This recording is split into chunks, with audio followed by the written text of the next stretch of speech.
بسم الله الرحمن الرحيم. والفجر وليال عشر والشفع والوتر والليل إذا يسر هل في ذلك قسم لذي حجر ألم تر كيف فعل ربك بعاد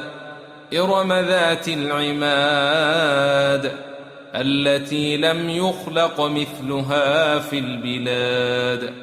وثمود الذين جابوا الصخر بالواد وفرعون ذي الأوتاد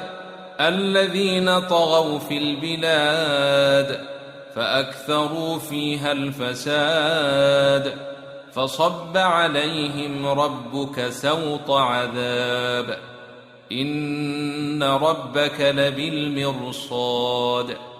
فأما الإنسان إذا ما ابتلاه ربه فأكرمه ونعمه فيقول ربي أكرمن وأما إذا ما ابتلاه فقدر عليه رزقه فيقول ربي أهانن كلا بل لا يكرمون اليتيم ولا يحضون على طعام المسكين ويأكلون التراث أكلا لما ويحبون المال حبا جما كلا إذا دكت الأرض دكا دكا وجاء ربك والملك صفا صفا وجيء يومئذ بجهنم يومئذ